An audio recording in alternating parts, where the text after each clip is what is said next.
बिस्मिल्लाहिर रहमानिर रहीम अल्हम्दुलिल्लाहि रब्बिल आलमीन वस्सलातु वस्सलामु अला सय्यिदिल मुरसलीन नबियना मुहम्मद व अला आलिहि व सहबिहि अजमाइन अम्मा बाद फ़क़द क़ाल अल मुअल्लिफ़ रहमहुल्लाहु तआला व अन अनस इब्न मालिक रज़ियल्लाहु अन्हु अन्न नबिय सल्लल्लाहु अलैहि वसल्लम कान यतूफ़ु अला निसाइहि बिग़ुस्लिन वाहिद अखरजाहु व लफ्ज़ु लिमुस्लिम। महान आल्लाहर समस्त प्रशंसा जे आल्लाह पाक रब्बुल आलमीन दीन इस्लाम একটি পূর্ণাঙ্গ জীবন বিধান স্বরূপ মানব জাতিকে তাদের সার্বিক কল্যাণের জন্য ইহকাল পরকাল কল্যাণের জন্য আল্লাহ পাক দান করেছেন। সালাত এবং সালাম নাযিল নবী মুহাম্মদুর রাসূলুল্লাহ সাল্লাল্লাহু আলাইহি সাল্লামের উপর, যিনি জীবনের প্রত্যেকটি ক্ষেত্রে তার উম্মতকে শিক্ষা দিয়েছেন যে কিভাবে তাদের জীবন যাপন করতে হবে। তার একটি দিক হচ্ছে বিবাহ শাদীর বা বৈবাহিক জীবন। আমাদের বিবাহ পর্ব ইনশাআল্লাহ তাআলা আজকে শেষ হবে, কিন্তু বিবাহের সাথে সম্পর্কিত আরো বেশ কিছু হাদিস রয়েছে, যেমন বিবাহের সাথে সম্পর্কিত এরপরে আসবে যে আলোচনাটি, সেটা হচ্ছে মোহরানা। শুধু নিকাহ কিতাবুন নিকাহ শেষ হবে বিবাহ পর্ব, কিন্তু মোহরের বিবরণ, তারপরে ওলিমার বিবরণ, তারপরে একাধিক স্ত্রী থাকলে রাত ভাগ করা, পালা নির্ধারিত করা, এইসব বিষয়গুলি আরো আছে। বেশ কিছুদিন সেই আলোচনাগুলি চলবে। আজকে বুলুগুল মারামে মাত্র একটি হাদিস বাকি আছে, আরবি কিতাবে 891 নম্বর। বাংলাতে একটা হাদিসের শেষে হয়তো অফি রিওয়ায়াতিন আর একটি বর্ণনা এইরকম আছে, সেটাকে একটা হাদিস বলে গণ্য করাই নাম্বারে একটু কম হয়েছে। কত নম্বর আজকে এই হাদিসটা? আনাস রাদিয়াল্লাহু 880। তো এই জন্য পার্থক্যটা হয়েছে। এমন নয় যে হাদিস কম বেশি আছে বা ছুটে গেছে, এরকম নয়, কিন্তু একটা হাদিসের আন্ডারে আর একটা হাদিস, সহিহ মুসলিম সহিহ বুখারীর হাদিস বয়ান করার পরে সহিহ মুসলিমে আর একটু অতিরিক্ত আছে, বা তিরমিজিতে আর একটু অতিরিক্ত আছে, ওটাকে এখানে একটি হাদিসের নাম্বার দিয়ে দেওয়া হয়েছে, যার ফলে নম্বরের দিকটা সংখ্যা বেড়ে গেছে।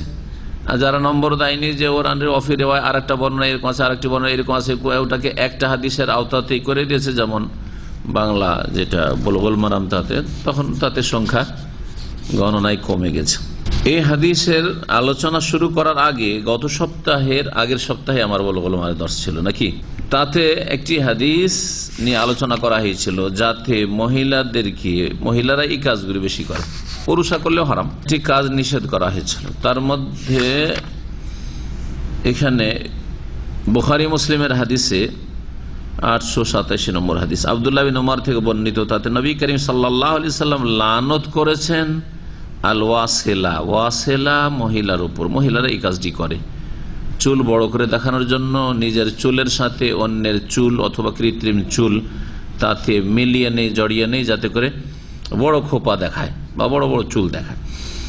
ওয়াল মুস্তাওসিলা, যে এই পেশাটি করে আর যে এই কাজটি করে চাই, গেল যে এই পেশা করে বা বিউটি পার্লারে বা যেখানে হোক কোনো মহিলার কাছে গিয়ে বললো যে আমার চুল একটু আরো লাগিয়ে দাও। ওয়াল ওয়াশেমা, আর ওয়াশম হচ্ছে উল্কি লাগানো, গায়ে দাগ।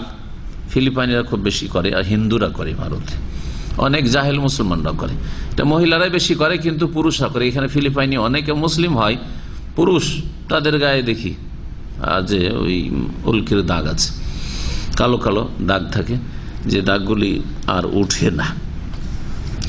এর উপর লানত করা হয়েছে, সে মহিলা করুক অথবা পুরুষ করুক। এই হাদিসটির ব্যাখ্যা আমরা করেছিলাম, সুতরাং তার ব্যাখ্যা রিপিট করব না। তবে এই মর্মে আরেকটি হাদিস রয়েছে সহিহ মুসলিমে, যেটা এর চাইতে বিস্তারিত, আর এতে অতিরিক্ত আরো কয়েকটি মাসআলা রয়েছে যেগুলি হারাম। বলছেন ওয়াকাদ জাফি সহিহ মুসলিমে বর্ণিত হয়েছে আব্দুল্লাহ বিন মাসউদ রাদিয়াল্লাহু তাআলা আনহু থেকে। আগেটি ছিল আব্দুল্লাহ বিন ওমরের হাদিস। আব্দুল্লাহ বিন মাসউদ রাদিয়াল্লাহু তাআলা আনহু কাল, তিনি বলেন, লানাল্লাহুল ওয়াশিমাত, আল্লাহ পাকের লানত হয়েছে, মহান আল্লাহ অভিসম্পাত করেছেন আল ওয়াশিমাত, এমন মহিলাদের উপর যারা উল্কি লাগিয়ে থাকে, ওয়াল মুস্তাওশিমাত, আর যারা উল্কি লাগানো তলব করে থাকে যে আমার লাগিয়ে দেন তো। ওয়ান নামে সাত, নামস বলা হয় চুল বা ভুরুর যে এই যে লোমগুলো আছে, এগুলোকে উঠানো, উপড়িয়ে ফেলা, কি করার জন্য? চিকন করে দিবে, সুন্দর লাগবে বেশি দেখতে। এই জন্য এটা মহিলারা এখন খুব বেশি করে। বিউটি পার্লারের কাজই হচ্ছে এগুলো, এই হারাম কাজগুলি। যার ফলে বিউটি পার্লারে যদি এইসব কাজ হয়ে থাকে তো ওখানকার রিজিক হারাম, বিউটি পার্লার রিজিক হারাম। জায়েজ কাজ যদি করা হয়, মহিলাদের করে, আর তাতে এমন না হয় যে তাকে সাজাতে গিয়ে আপনার যতটুকু মহিলাকে দেখতে পারে তার বেশি খোলা হয়, যেমন রান খোলা হয়, হ্যাঁ, তাহলে জায়েজ নাই। কিন্তু হাত মুখ এতটুকুতে যদি সীমিত থাকে তাহলে জায়েজ আছে। কিন্তু কাজগুলি জায়েজ হইতে হবে, না জায়েজ কাজ যেন না হয়, হারাম কাজ না হয়, লানতের কাজ না হয়। লানতের কাজ কি? নবী করিম সাল্লাল্লাহু আলাইহি ওয়াসাল্লাম আব্দুল্লাহ ইবনে মাসউদ বলছেন যে আল্লাহ রাব্বুল আলামিন লানত করেছেন কার ওপর? অন্নামের সাথে, এমন মহিলাদের ওপর যারা ভুরুর চুলকে উঠিয়ে চিকন করে। চড়া আছে, দেখতে অত ভালো লাগে না, এইদিকে কিছু নেমে আছে, এদিকে নেমে আছে, চিকন করে। যদি খুব বেশি বড় হয়ে যায়, অনেকের বড় হয়, হ্যাঁ, যারা বয়স্ক বেশি হয়ে যায় তাদের বাড়তে বাড়তে এমন হয় যে চোখের মধ্যে ঢুকে পড়ে, বিরক্তিকর হয়ে যায়, কষ্টকর হয়ে যায়, তো ছোট করা যায়, ছোট করলে সমস্যা নেই। কিন্তু একবারে উপড়ে ফেলে উঠিয়ে, জ্বর থেকে উঠিয়ে ফেলে চিকন করা, একবারে হ্যাঁ শুরু করে দেওয়া, এটা হচ্ছে নামস মানে চুলকে উঠিয়ে ফেলা, ছিঁড়ে, এটা হারাম। এর উপর লানত হয়েছে আল্লাহ পাকের। ওয়ান মোতানাম্মেসাত, যারা এই পেশা করেন নামেসাত, আর যারা এটা করে চাই যে আমার এটা করে দেন, যে পেশা করে তার কাছে গেল যে আমার এই ভুরুটা চিকন করে দেন, ওদের উপরও লানত হয়েছে। সেটা পুরুষ করুক আর মহিলা করুক, সকল লানত, কিন্তু মহিলারাই এই হারাম কাজগুলি করে, সেই জন্য স্ত্রীলিঙ্গের শব্দ উল্লেখিত হয়েছে। ওয়াল মুতাফাল্লিজাত লিল হুসনি, সৌন্দর্য বাড়ানোর জন্য যারা দাঁতগুলিকে চিকন করে দাঁতের মাঝে মাঝে ফাঁক করে, দাঁতকে একবারে খিলখিল করে দেয়, চিকন করে, হ্যাঁ করে ধারালো জিনিস দিয়ে ঘুষে ঘুষে, এটা হারাম। দাঁত পরিষ্কার করা, দাঁত ক্লিন করা নাই, দাঁত ক্লিন করা জায়েজ, বরং ভালো কাজ, দাঁতে পাত্রী হয়ে যাচ্ছে বা কিছু, কিন্তু দাঁতকে একবারে চিকন করে দেওয়া, হ্যাঁ, ঘুষে ঘুষে। কিসের জন্য? যাতে করে দাঁতগুলি সুন্দর লাগে, সৌন্দর্য বাড়ানোর জন্য। এদের উপরও আল্লাহর লানত হয়েছে।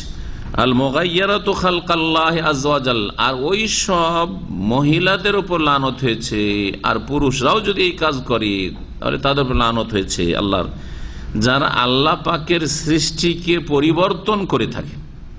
আল্লাহ পাকের সৃষ্টিকে পরিবর্তনকারী, আল্লাহর সৃষ্টি পরিবর্তন করা, এই বিষয় যদি আল্লাহ রাব্বুল আলামিন আপনার মাথা থেকে পা পর্যন্ত কোনো কিছুকে পরিবর্তন করতে বলেন, হুকুম দেন, তাহলে সেটা শরীয়ত সম্মত,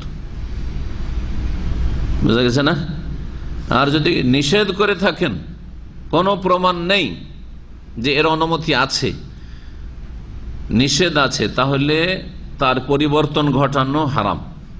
পরিবর্তন করা যদি নিষেধ থেকে থাকে ওই বিষয়গুলির ক্ষেত্রে, অঙ্গ প্রত্যঙ্গের, তাহলে তা পরিবর্তন করা কি হারাম, এর উপর লানত রয়েছে। আল মুগায়্যারাতু খালকাল, বেশিরভাগ মহিলারাই এই কাজ করে, সেই জন্য স্ত্রীলিঙ্গ, না হলে পুরুষরা করে। আজকাল দাড়ি মুন্ডন করা আল্লাহ পাকের সৃষ্টিতে পরিবর্তন করা কি না? এটা মহিলারা করে না পুরুষ করে? তাহলে এই সব পুরুষদের ওপর এই হাদিস ফিট হবে কি হবে না? যারা আল্লাহর সৌন্দর্য বাড়ানোর জন্য আল্লাহর সৃষ্টির মাঝে পরিবর্তন নিয়ে আসে, তাগয়ীর খালকিল্লাহ। তো দাড়ি যে হারাম, দাড়ি মুন্ডন করা হারাম, আর দাড়ি রাখা ওয়াজিব, এর অনেকগুলি দলিলের একটি দলিল, আমার দাড়ি রাখা ফরজ বা ওয়াজিব, এই মর্মে একটা বক্তব্য আছে, জানেন আপনার, ইন্টারনেটে আছে। হারামের যেসব দলিলগুলি আছে তার একটি হচ্ছে যে দাড়ি হচ্ছে তাগয়ীর খালকিল্লাহ, আল্লাহর সৃষ্টিতে পরিবর্তন নিয়ে আসা, এমন পরিবর্তন যেই পরিবর্তন করা নিষেধ করা হয়েছে। কারণ নবী সাল্লাল্লাহু আলাইহি ওয়াসাল্লামের নিষেধ নেই, আর রাসূলের কথা, আল্লাহর কথা দুটোই সমান। আল্লাহর কথা এবং রাসূলের কথা আমলের ক্ষেত্রে সমান। আতিউল্লাহ ওয়া আতিউর রাসূল, আল্লাহকে মানো, রাসূলকে মানো। খালিফুল মুশরিকিন, মুশরিকদের বিরোধিতা করো। খালিফুল মাজুস, অগ্নি পূজকদের বিরোধিতা করো। হ্যাঁ, ফাইন্নাহুম ইয়াহলিকুনা লিহাহুম, তারা দাড়ি মুন্ডন করে, তোমরা কি করো? ওয়াফিরুল্লাহা, দাড়ি বাড়াও, ওয়াফুল্লাহা, দাড়ি লম্বা করো, ওয়ারখুল্লাহা, দাড়িকে ছেড়ে দাও। জি, এই শব্দগুলি ব্যবহৃত হয়েছে।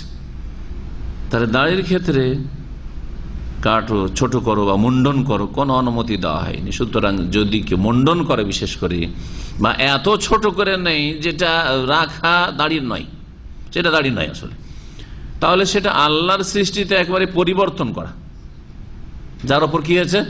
রহমত, লানত হয়েছে। আব্দুল্লাহ বিন মাসউদ রাদিয়াল্লাহু তাআলা বর্ণনা করছেন। এইরকমই অনেক কাজ হইতে পারে।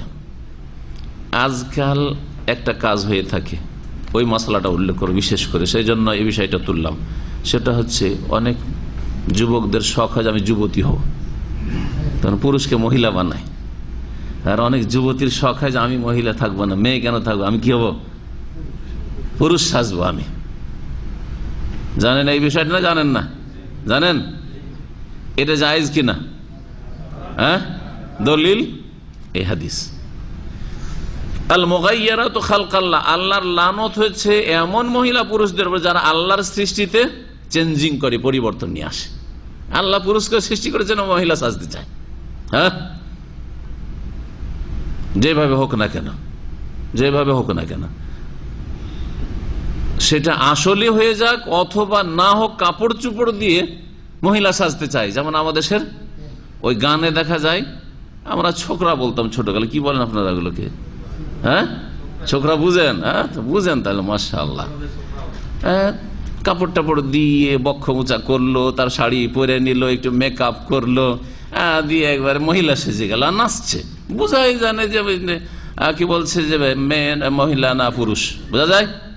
বোঝা যায় না। ও মোটা খাওয়া লোকেরা বুঝবেই না, মনে করবে মেয়ে ছেলে নাচছে, হয়তো পুরুষ। আসলে বড় বড় চুল রেখে দিয়েছে মহিলাদের মতো, বড় বড় এরকম মহিলাদের মতো চুল রাখা, তাহলে এটা হচ্ছে কি? লানতের কাজ, লানতের কাজ। হ্যাঁ, নবী সাল্লাল্লাহু আলাইহি ওয়াসাল্লাম যতটা চুল ছিল অতটা যদি থাকে, কানের নিচ পর্যন্ত, হ্যাঁ, ঘাড় পর্যন্ত, তাহলে ঠিক আছে, ওইটা পর্যন্ত। লিম্মা, জুম্মা, অফরায়, 3 রকমের চুল জায়েজ আছে বড় করে রাখা। আর ওর বেশি নামিয়ে দিয়ে মহিলাদের মতো কোনো, এটা হারাম, এর উপর লানত।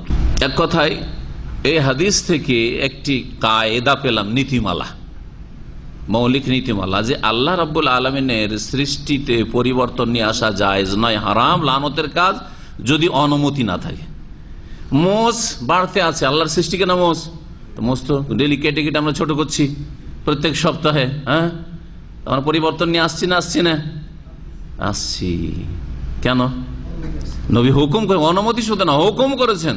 বরং যদি মোষ রাখে লম্বা করে, তাহলে কাফের মুশরিকদের কি করলো? অনুকরণ করলো, যেটা হারাম, যেটা হারাম বড় বড় করে মোষ রাখা। জুজু শাওয়ারিব, মোষ তোমরা কাটো, ও আনহেকু শাওয়ারিব, মোষকে বেশি করে কাটো। 2 রকম হাদিস আছে। কমপক্ষে কেটে মিশক রেখে কাটতেন আব্দুল্লাহ বিন ওমর, আর না হলে বেশি করে কাটো, একবারে ছোট করে। জি, মুন্ডন করার হাদিস নেই আবার। হ্যাঁ, ব্রাহ্মণ সাজে আজকালকার মুসলিমরা, কিন্তু দাড়িও মুন্ডন, মোচও মুন্ডন। দাড়ি মুন্ডন হারাম, আর মোচ মুন্ডন হারাম না হলে কমপক্ষে মাকরুহ, কমপক্ষে হ্যাঁ আপত্তিকর। বোঝা গেছে? হ্যাঁ, দাড়ি মোচ মুন্ডন নাই, তবে বেশি করে কাটা যায়। একবারে ছোট করে দিয়েছেন, একটু একটু আছে, যাই একেবারে ছোট করে দিয়েছেন, ঠিক আছে। এনহাক, ওটা আনহেকু শব্দ আছে হাদিসে, কিন্তু এহলেকু, মুন্ডন করো নাই। সুম্মা কালা ইবনে মাসউদ রাদিয়াল্লাহু আনহু, তারপর আব্দুল্লাহ মাসউদ রাদিয়াল্লাহু তাআলা আনহু, খুব বিখ্যাত সাহাবী, নবী সাল্লাল্লাহু আলাইহি ওয়াসাল্লামের, মক্কায় যখন মাত্র 4-5 জন 6 জন মুসলিম হয়েছিলেন, তার একজন তিনি ছিলেন। তিনি বলছেন, আমি যখন মুসলিম হলাম, ইসলাম গ্রহণ করলাম, তখন দেখি আমি খামেসু খামসা বা সাদেসু সিত্তা, 5 জনের পঞ্চম অথবা 6 জনের ষষ্ঠ ব্যক্তি আমি। 5-6 জন লোক শুধু মুসলমান হয়েছে। জি, সেই সাহেব বলছেন, আলা আল আনু, আলা আল আনু মাল্লানা রাসূলুল্লাহ সাল্লাল্লাহু আলাইহি সাল্লাম, আমি কি লানত করব না ওই ব্যক্তির ওপর যার ওপর আল্লাহ রাসূল সাল্লাল্লাহু আলাইহি ওয়াসাল্লাম লানত করেছেন? আল্লাহ রাসূলের লানত হয়েছে, আর আল্লাহর লানত হয়েছে। ওয়া হুয়া ফি কিতাবিল্লাহি আযza ওয়া জাল্লা, সেই কথাটি আল্লাহর কিতাব কোরআনেও আছে। আল্লাহর কিতাব কিসে আছে? কোরআনে কারীমে, কিতাবুল্লাহি আযza, মহান আল্লাহর কিতাবে আছে। সাহাবীরা সাথী সঙ্গীরা শুনে আশ্চর্য, আব্দুল্লাহ মাসউদ রাদিয়াল্লাহু তাআলা বলছেন যে এই যে মশলাগুলি, আপনার ভুরু চিকন করা যাবে না, তারপর উল্কি লাগানো যাবে না, এগুলোর উপরে লানত আছে, হ্যাঁ, এই যে বিষয়গুলো উল্লেখ করলেন, বা ওই দাঁত চিকন করা, যেগুলি উল্লেখ করা হইলো, এগুলো ফি কিতাবিল্লাহ, কোরআনে কারীমে আছে। কোরআনে কোথায় আছে? অবাক শুনে লোকেরা যে কোরআনে কোথায় আছে? আব্দুল্লাহ বলছে কোরআনে আছে, ফি কিতাবিল্লাহ। কেমন করে কোরআন আছে শোনেন।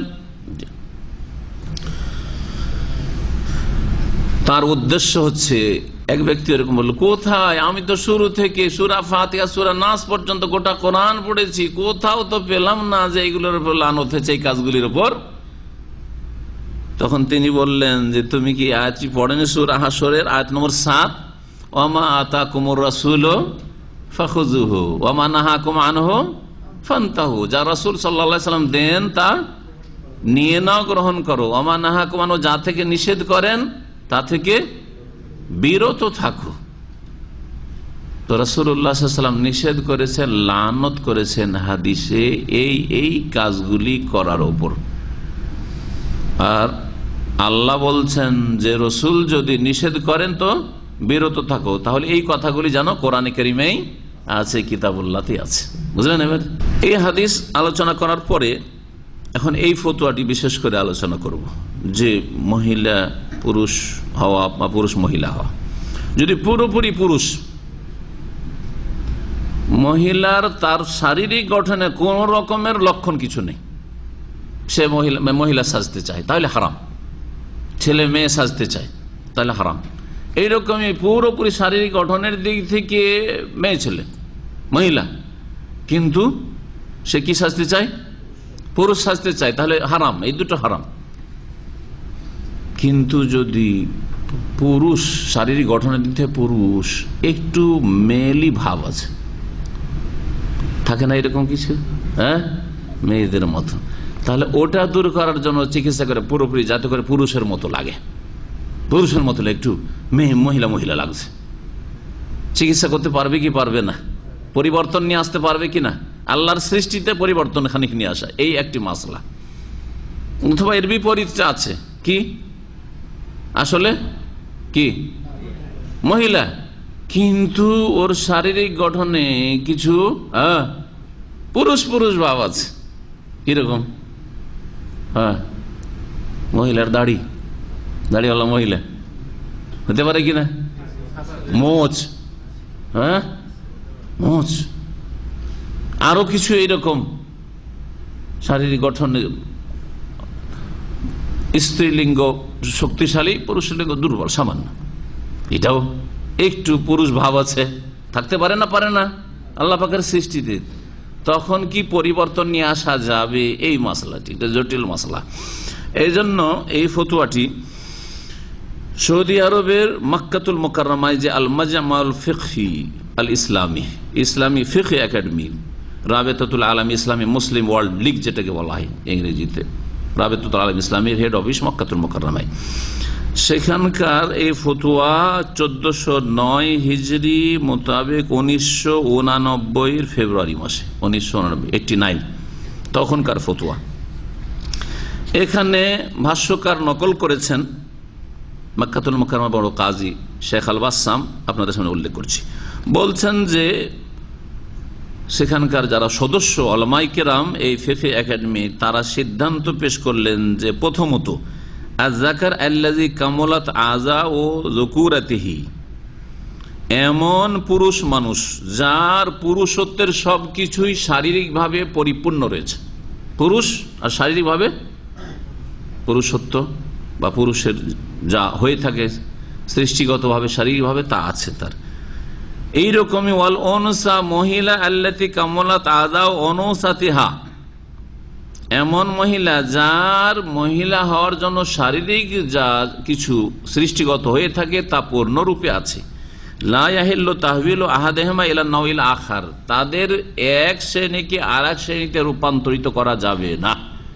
পুরুষকে মহিলা বানানো যাবে না, আর মহিলাকে পুরুষ বানানো যাবে না। এই হাদিসের ভিত্তিতে আল মুগায়্যিরাতু খালকাল্লাহ, আল্লাহর সৃষ্টিতে যারা পরিবর্তন নিয়ে আসে তাদের উপর মহান আল্লাহ লানত রয়েছে, রাসূলুল্লাহ সাল্লাল্লাহু আলাইহি ওয়াসাল্লামের লানত।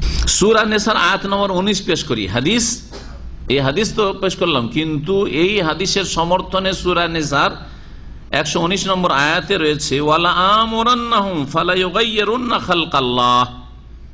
ইবলিস শয়তান আল্লাহর কাছ থেকে ছাড় দিল যে আমি মানুষকে পথভ্রষ্ট করব, মানুষের শিরা উপশিরায় আমি রক্তের সাথে চলাফেরা করব, আল্লাহ ক্ষমতা দাও, এবং আমি তাদেরকে পরিচিত করে তোমার দিন থেকে বের করে নিয়ে চলে যাব, জাহান্নামের রাস্তায় নিয়ে যাব আমার সাথে, এই ক্ষমতা দাও। আল্লাহ বলছে ইন্নাকা মিনাল মুনজারিন, কোরআনে কারিমে আছে এই ঘটনা একাধিক জায়গায়, আছে না নাই? ওর একটি কথা, সে একটি ছাড়িয়ে নিয়েছিল, আল্লাহকে বলেছিল আল্লাহ আমি এই কাজটা করব, ওয়ালা আমুরান্নাহুম ফালা ইউগাইয়িরুন খালকাল্লাহ। আর আদম সন্তানকে, যে আদমের কারণে আমি জাহান্নামী হইলাম, ইবলিস মারদুদ শয়তান হইলাম, মালাউন হইলাম, আমি তাদেরকে প্ররোচিত করব, নির্দেশ দেব। সরাসরি এসে ইবলিস শয়তান, জিন শয়তান নির্দেশ দেয় না, কি করে? প্ররোচনা দেয়, ওয়াসওয়াসা, কুমন্ত্রণ দেয়, মনের মধ্যে জাগায় যে তুই এইরকম কর। তাদেরকে আমি প্ররোচিত করব বা কুমন্ত্রণা দেব। ফালা ইউগাইয়িরুন্না খালকাল্লাহ, সুতরাং তারা অবশ্যই আল্লাহর সৃষ্টিতে পরিবর্তন নিয়ে আসবে। আদম সন্তান আল্লাহর সৃষ্টিতে কি নিয়ে আসবে? পরিবর্তন নিয়ে আসবে, যার ফলে জাহান্নামের দিকে নিয়ে যেতে পারবো এইরকম পাপ করিয়ে। তাহলে আল্লাহর সৃষ্টিতে পরিবর্তন নিয়ে আসার পাপের মাধ্যমেও শয়তান কি করে থাকে? আদম সন্তানকে গোমরাহ করে থাকে, জান্নাতের রাস্তায় নিয়ে যায়। জি, এটি একটি তার কর্মসূচি, তার কর্মসূচিতে এটা আছে, যা কোরআনে কেন আল্লাহ উল্লেখ করেছেন। তাহলে এই আয়াত কি প্রমাণ করে? আল্লাহ সৃষ্টিতে পরিবর্তন নিয়ে আসা জায়েজ নয়, হারাম। কার কাজ এটা? শয়তান করে থাকে, এর জন্য প্ররোচিত করে, কুমন্ত্রণা দেয় ইবলিস শয়তান। ফতোয়ায় বলা হচ্ছে যে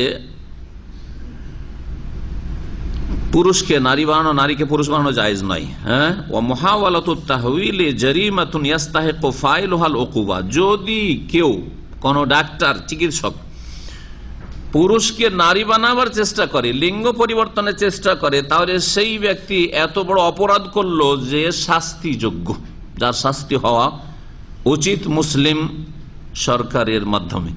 লিআন্নাহু তাগয়ীরুন লিখালকিল্লাহ, কারণ এটি আল্লাহ সৃষ্টিতে পরিবর্তন ঘটানো। ওয়াকাদ হারামাল্লাহু সুবহানাহু হাযা তাগয়ীর, এই পরিবর্তন করা আল্লাহ হারাম করেছেন। বিকাউলিহি তাআলা, মহান আল্লাহর এই বাণীতে, মুখবিরান আন কাউলি শয়তান, শয়তানের কথা সম্পর্কে বলতে গিয়ে, ওয়ালা আমুরান্নাহুম ফালা ইউগাইয়িরুন্না খালকাল্লাহ, আমি আদম সন্তান মানুষকে, যাদের কারণে আমি অভিশপ্ত হয়েছি, তাদেরকে আমি কুমন্ত্রণা দেব, তারা আল্লাহ সৃষ্টিতে পরিবর্তন ঘটাবে। আর নবী সাল্লাল্লাহু আলাইহি ওয়াসাল্লাম হাদিস আব্দুল্লাহ বিন মাসউদ, যেটা আবুল মাসউদ হাদিস শুনাইলাম। দ্বিতীয় বিষয়টি এত শুনুন। আম্মা মানিস তামাফি আযাইহি আলামাতুন নিসা ওয়ার রিজাল, আর যদি এমন কোন ব্যক্তি হয়, এখানে মহিলাও বলা যাবে না, পুরুষও বলা যাবে না, হ্যাঁ, মাঝামাঝি সৃষ্টি, এমন কোন ব্যক্তি হয় যার মধ্যে নারীদের লক্ষণ আর পুরুষদের লক্ষণ দুটোই একত্রিত হয়েছে, পুরুষ লিঙ্গ আছে, স্ত্রী লিঙ্গ আছে, হ্যাঁ, পুরুষের গুণ তার মধ্যে পাওয়া যাচ্ছে আর শারীরিকভাবে, আর মহিলার নারীরও গুণ পাওয়া যাচ্ছে, কোন দিকে নিয়ে যাবেন? কোন দিকে নিয়ে যাবেন? না রেখেই দিবেন ওইরকমই, থাক তুই মাঝামাঝি, না এইদিকে না ওই দিকে, না এই ঘাটে না ওই ঘাটে, মাঝ নদীতে থাক নাকি? এদের ক্ষেত্রে বলছেন ফায়ুনজারু ফিহি আল গালিব মিন হালিহি, ইচ্ছা মতে পরিবর্তন করা যাবে না, দেখতে হবে যে তার ওপর সৃষ্টিগতভাবে কোনটা প্রাধান্য পেয়েছে। পুরুষত্ব যদি প্রাধান্য পায় তাহলে তাকে পুরুষ বানিয়ে নেওয়া জায়েজ, আর তার ওপর যদি নারীর যে লক্ষণগুলি রয়েছে, মেয়েদের লক্ষণ রয়েছে, তা যদি বিস্তার লাভ করে থাকে, প্রাধান্য পায়, তাহলে তাকে মেয়ে বানিয়ে নেওয়া যাবে। ফাইন গালাবাত আলাইহি যুকুরা, তার উপর পুরুষত্ব যদি প্রাধান্য পেয়ে থাকে সৃষ্টিগতভাবে, জাযা ইলাজহু তিব্বিয়ান, মেডিকেলের মাধ্যমে, মেডিসিনের মাধ্যমে তার চিকিৎসা, মা ইউজিরুল ইশতিবা ফি উনুসাতিহি, তাকে যে একটু মেয়ে মেয়ে লাগছে, মহিলা মহিলা লাগছে, সেটা যাতে করে কি হয়ে যায়, দূর হয়ে যায়, আর তার মধ্যে মহিলা ভাবটি, মেয়ে ভাবটি যেন না থাকে। সাওয়াউন, এই চিকিৎসা আকানাল ইলাজু বিল জারাহা, সেটা সার্জিক্যাল পদ্ধতিতে হোক, অপারেশনের মাধ্যমে হোক, আবিল হরমোনাত, অথবা হরমোনের মাধ্যমে, হরমোন এর মাধ্যমে আল্লাহর সৃষ্টিতে পরিবর্তন নিয়ে আসা উদ্দেশ্য নাই, এর মাধ্যমে উদ্দেশ্য হচ্ছে চিকিৎসা করা। এর মধ্যে পুরুষত্ব যতটা আছে অতটা নারীত্ব আছে। এইভাবে মাঝামাঝি রেখে দিলে তো কোনো ঘাটে থাকবে না, না বিয়ে করে কোনো মহিলাকে নিয়ে আসতে পারবে না, না হ্যাঁ সে কোনো পুরুষের কাছে যেতে পারবে। তো বোঝা গেছে? তো এর জন্য এটি হচ্ছে চিকিৎসা। ওয়ালাইসা তাগয়িরান লিখালকিল্লাহ আযজা ওয়া জাল্লা, এটি আল্লাহর সৃষ্টিতে পরিবর্তন ঘটানোর অন্তর্ভুক্ত নয়, যেটা হারাম, যার উপর লানত হয়েছে, আর যেটা শয়তানের কাজ। ওয়া সাল্লাল্লাহু আলা সাইয়্যিদিনা মুহাম্মদ ওয়া আলা আলিহি ওয়া সাহবিহি ওয়া সাল্লামা তাসলিমান কাসীরা ওয়ালহামদুলিল্লাহি রাব্বিল আলামিন। এই ফতোয়া আল মাজমাউল ফিকহিল ইসলামী ফিকহ একাডেমি, মক্কাতুল মুকাররমা, রাবিতাতুল আলাম ইসলামী, ইসলামী মুসলিম ওয়ার্ল্ড লীগের নকল করলাম আপনাদের সামনে। একটি হাদিস আর আছে, যে হাদিসটি পড়েছি শুরুতে, আনাস বিন মালিক রাদিয়াল্লাহু তাআলা আনহু থেকে বর্ণিত। তিনি বলেন, আন্নান নবী সাল্লাল্লাহু আলাইহি ওয়াসাল্লাম কানা ইয়াতুফু আলা নিসাইহি বিগুসলিল ওয়াহিদ। নবী করিম সাল্লাল্লাহু আলাইহি ওয়াসাল্লাম তার বিবিদের কাছে আগমন করতেন একই গোসলে, একই গোসলে তার বিবিদের কাছে এক রাতে আগমন করতেন। গোসল একটা। আর নবী সাল্লাল্লাহু আলাইহি ওয়াসাল্লামের এক যুগে সর্বাধিক স্ত্রীর সংখ্যা কতটি ছিল? হ্যাঁ, নয়। মোট নবী সাল্লাল্লাহু আলাইহি ওয়াসাল্লাম কতটি বিয়ে করেছিলেন? 11। আর 13 পর্যন্ত পৌঁছানো যেতে পারে। হ্যাঁ, তো কথা হচ্ছে যে কিন্তু এক যুগে 11 বিবিও থাকেননি, 13 থাকেননি, মারা গেছেন। খাদিজা রাদিয়াল্লাহু আনহা মারা যাওয়ার পরে তখন আর সংখ্যাগুলি বেড়েছে। খাদিজা যতদিন ছিলেন ততদিন আর বিয়েই করেননি তিনি। তারপরে সাউদা রাদিয়াল্লাহু আনহাকে বিয়ে করলেন, তারপর আয়েশা রাদিয়াল্লাহু আনহাকে বিয়ে করলেন। এক যুগে নবী করিম সাল্লাল্লাহু আলাইহি ওয়াসাল্লামের সাথে মদিনা মুনাওয়ারায়, সেটা মক্কি জীবনে নাই। কতজন তার কাছে ছিল? 9 জন। 9 জন স্ত্রী ছিল। তো 9 জন স্ত্রীর কাছে একই রাতে যাওয়া এবং তাদের প্রত্যেকের সাথে সহবাস করা নবী সাল্লাল্লাহু আলাইহি ওয়াসাল্লাম কখনো কখনো করেছেন, সব সময় নয়। হ্যাঁ, কখনো কখনো করেছেন। এই হচ্ছে হাদিস। একই গোসলে, এই নয় যে প্রত্যেক বিবির সাথে সহবাসের পরে গোসল আর তারপরে আবার আরেকজনের কাছে যাওয়া, এরকম নয়। একই গোসলে মাঝখানে এক স্ত্রীর সাথে সহবাসের পরে আর এক স্ত্রীর কাছে যাওয়ার আগে উজু করেছেন কি করেননি তার কথাও হাদিসে উল্লেখ নেই। যেমন এক স্ত্রীর কাছে একাধিকবার গেলে, একাধিকবার তার সাথে সহবাস করলে মাঝখানে কি করতে হবে? মাসলা জানা আছে? হ্যাঁ, গোসল করতে হবে। হ্যাঁ, উজু। আচ্ছা আচ্ছা, আমি গোসল করতে হবে। কেউ যদি 5 বার যায়, নতুন যারা বিবাহ শাদী করছে, তাহলে তো 5 বার গোসল করলে তো অবস্থা খারাপ হয়ে যাবে। প্রত্যেকবার গোসল করতে হবে না? কি করতে হবে তাহলে? সহবাস একবার যে হয়েছে তারপরে দ্বিতীয়বার যদি যেতে চান তাহলে কি করতে হবে? উজু করতে হবে। এই উজু করাটা ফরজ না মুস্তাহাব? মুস্তাহাব, ফরজ নাই, ওয়াজিব নাই। এতে আপনার শারীরিক উপকারিতা আছে, আপনার অ্যাক্টিভিটিস বেড়ে যাবে, আপনার যে যৌন চাহিদা আবার যেতে যেতে চাইছেন সেটা শক্তিশালী হবে, হ্যাঁ বেড়ে যাবে, আপনি একটু ফ্রি হয়ে যাবেন, ফ্রেশ হয়ে যাবেন। এই ফায়দাগুলি রয়েছে। আল্লাহ পাকের বিধানে হেকমত রহস্য রয়েছে, কিন্তু এটি ফরজ নয়। যদি উজু না করেও যদি একাধিকবার সহবাস করে এক স্ত্রীর সাথে তাও জায়েজ। তেমনি 9 স্ত্রী বা আপনার 2 স্ত্রী, একজন মুসলিম নবী সাল্লাল্লাহু আলাইহি ওয়াসাল্লাম ছাড়া 2, 3, 4 পর্যন্ত জায়েজ, তাই না? 1, 2, 3, 4। তাহলে যদি কারো একাধিক স্ত্রী থাকে, তাহলে এক স্ত্রীর কাছে যাওয়ার পরে আর এক স্ত্রীর কাছে যদি যায় সহবাসের উদ্দেশ্যে, তাহলে মাঝখানে উজু করে নিলে ভালো, গোসল করে নিলে করতে পারে, জায়েজ আছে, বা ভালো করুক। আর যদি গোসল না করে উজু করে না মাঝখানে, সেটা ভালো। আর যদি উজুটাও না করে তো জায়েজ হবে কিনা? আগের মাসলাতে তো একই স্ত্রীর কাছে যাচ্ছে, সুতরাং উজু করা মুস্তাহাব বলেন, কিন্তু এই ক্ষেত্রে কি বলবেন? তাও জায়েজ। যদি উজু নাও করে তাও জায়েজ, তবে উজু করা ভালো, তার জন্য দিনের দিক থেকেও ভালো আর দুনিয়ার দিক থেকে শারীরিক স্বাস্থ্যগত দিক থেকেও ভালো, উপকারী। এই ছিল হাদিস। এই হাদিসের ব্যাখ্যায় আরো কয়েকটি হাদিস উল্লেখ করব এই বিষয়ের সাথে সম্পর্কিত। এই ফরজ গোসল, সহবাসের গোসল, আল্লাহ পাক রব্বুল আলামিন এই সহবাসের গোসল সম্পর্কে বা স্বপ্নদোষের গোসল সম্পর্কে সূরা মায়েদার আয়াত নম্বর 6 এরশাদ করেছেন, লম্বা আয়াতের একটি অংশ, ওয়াইন কুনতুম জুনুবান ফাত্তাহারু, তোমাদের যদি গোসল ফরজ হয় সহবাসের মাধ্যমে, জুনবি হয়ে যাও মানে সহবাসের মাধ্যমে গোসল ফরজ হয়ে যাও, অথবা বীর্যপাত হওয়া স্বপ্নদোষের মাধ্যমে স্বপ্নে না হয়ে যদি কেউ ইচ্ছা করে, যদিও এটা তার জন্য ক্ষতিকর, যেমন হস্তমৈথুনকারী ইচ্ছা করে সে বীর্যপাত করলো, গোসল ফরজ হবে না? সে হস্তমৈথুন করা নাজায়েজ কাজ, তার জন্য গুনাহ হবে। জেনার মতো ওই পর্যায়ের গুনাহ না হলেও সেটাও গুনার কাজ, কারণ সেও সীমা লঙ্ঘনকারী। কোরআনে কারীমের ভাষায় সূরা মুমিনুনের শুরুতে যে আয়াতগুলি রয়েছে মুমিনের গুণ সম্পর্কে, বৈশিষ্ট্য সম্পর্কে, তার মধ্যে বলা হয়েছে ইল্লা আলা আজওয়াজিহিম আও মা মালাকাত আইমানুহুম ফাইন্নাহুম গায়রু মালুমিন ফামান ইবতাগা ওয়ারা যালিকা ফাউলাইকা হুমুল আদুন। স্ত্রী ছাড়া যদি অন্য কারো কাছে, আর একটা আল্লাহ উল্লেখ করে যেটা আজকাল বর্তমানে নেই, সেটা হচ্ছে কিতদাসী। এছাড়া যদি অন্য কোনো পথে যে কাম ভাব, যৌন চাহিদা, সেটা যদি পূর্ণ করে, এই যৌন ক্ষুধা যদি দূর করে, তাহলে ফাউলাই কামুল আদুন, তারাই হচ্ছে সীমা লঙ্ঘনকারী। তারা হচ্ছে আদুন, ইয়াদু মানে হচ্ছে সীমা লঙ্ঘন করা। তারা দিনের সীমানা অতিক্রম করলো। তো সীমা লঙ্ঘন করা জায়েজ কাজ নাকি না নাজায়েজ কাজ? নাজায়েজ কাজ। এক শ্রেণীর যুবকরা আজকাল ফেসবুকে লিখালিখি করছে, আমি গুনাহ থেকে বাঁচার জন্য হস্তমৈথুন করি, কেন জায়েজ হবে না? আয়াতটা ভালো করে শুনে রাখেন। তারপর আল্লাহ রাব্বুল আলামিনের শরীয়তে মানব জাতির জন্য যা উপকারী, দিন দুনিয়ার, তা জায়েজ করা হয়েছে, আর যা অপকারী তা নাজায়েজ। এটা একটি কায়দা, নীতিমালা। আপনার স্বাস্থ্যের ক্ষতি করে, আপনার ধন সম্পদের ক্ষতি করে, আপনার পরিবারের ক্ষতি করে, আপনার ইমানের ক্ষতি করে, আপনার আমলের ক্ষতি করে ইত্যাদি, এগুলি জায়েজ করা হয়েছে না জায়েজ করা হয়েছে? নাজায়েজ, হারাম করা হয়েছে। তো হস্তমৈথুনে শরীর স্বাস্থ্যের উপকার হয় না অপকার হয়? অপকার হয়, ক্ষতি হয়।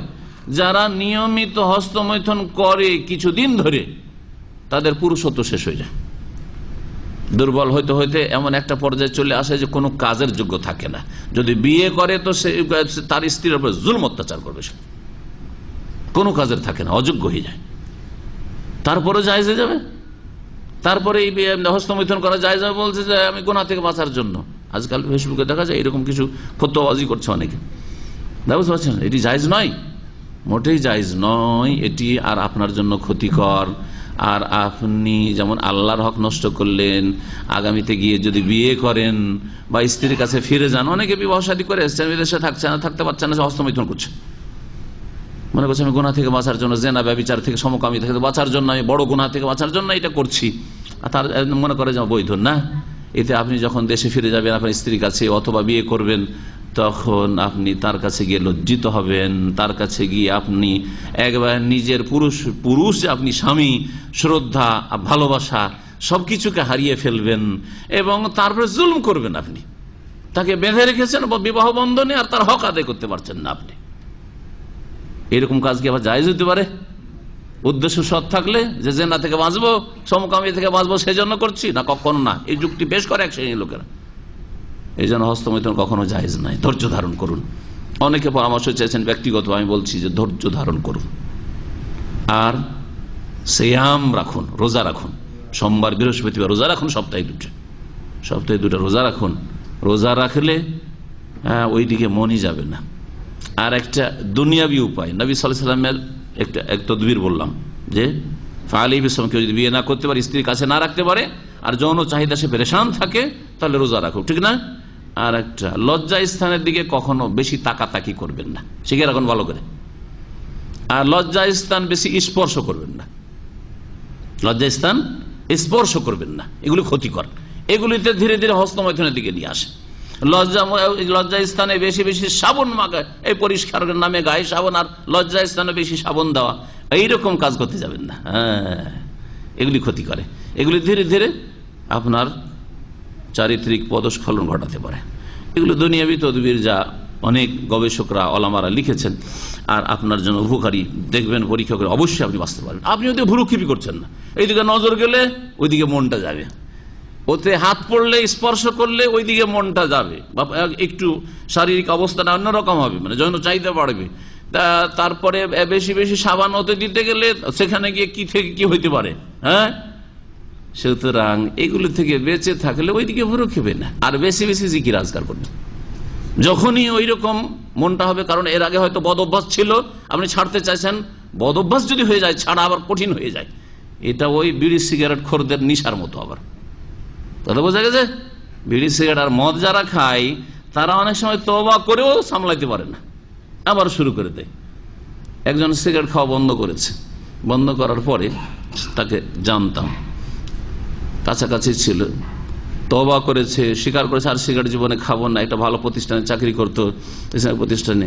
তারপরে একদিন কিছু জন মজুর সিগারেট খাচ্ছে, ওখানে গিয়ে বসে আছে, সেটা খেতে তো পারে না, শুনছে একটু শুনছে।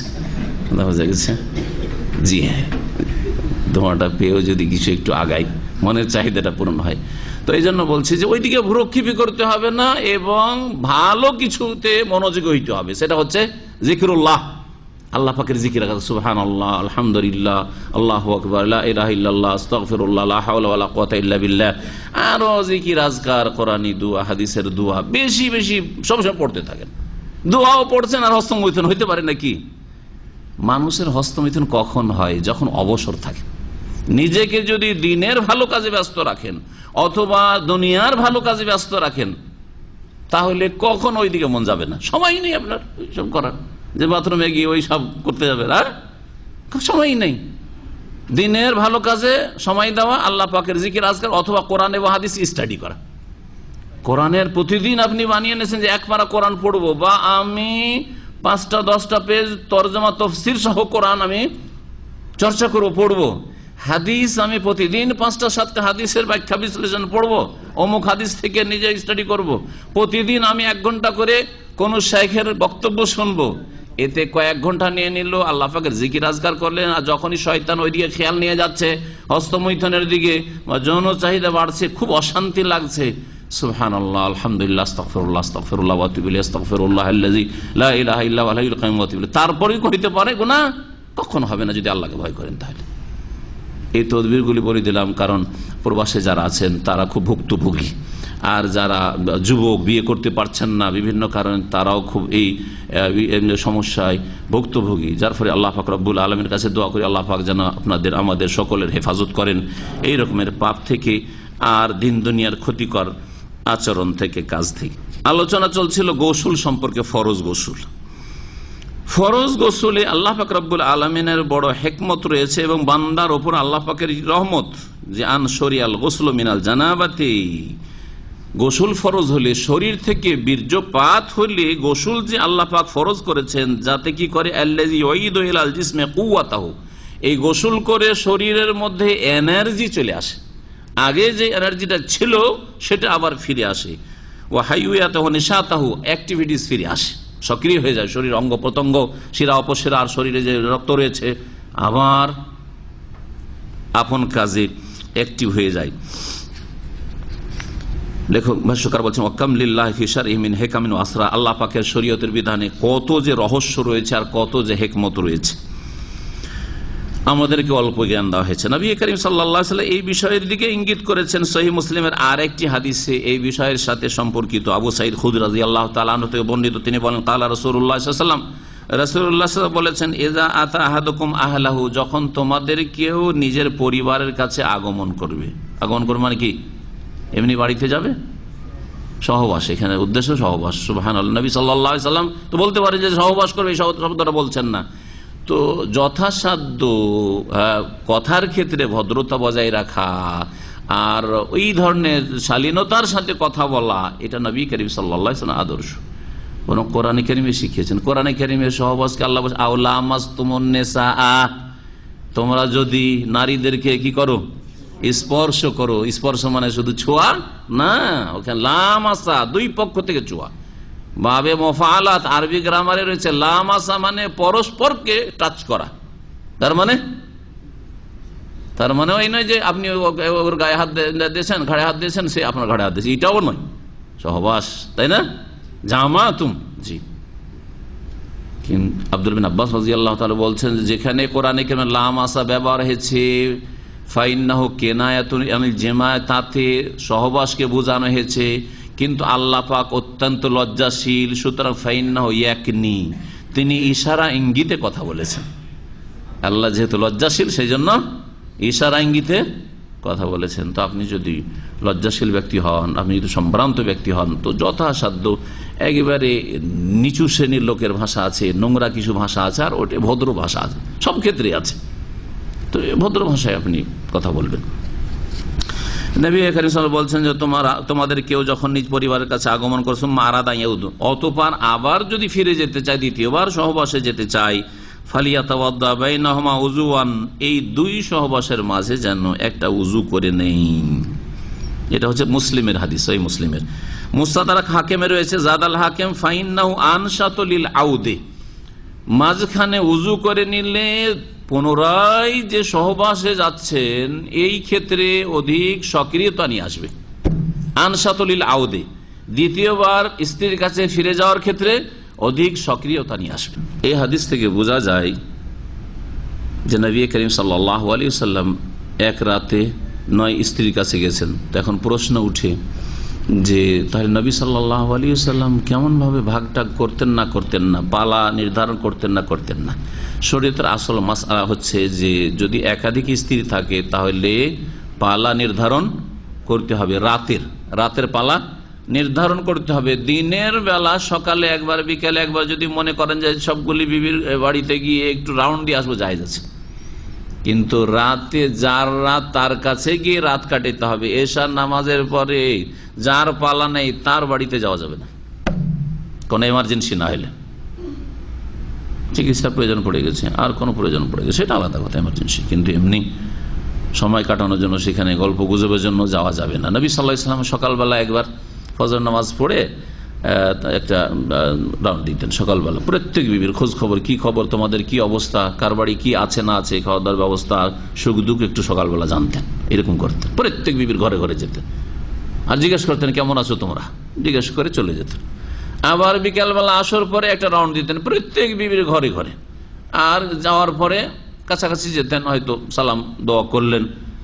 সহবাস না, মোটেই না সকালে না বিকেলে, যার পালা আছে তার সাথে শুধু সহবাস, দেখা সাক্ষাৎ, কেমন আছো, ভালো আছো, আর তারপরে তখন ফিরে চলে আসতেন এশার সালাতের পরেই ওই স্ত্রীর ঘরে যার পালা নির্ধারিত থাকতো সেই দিনে।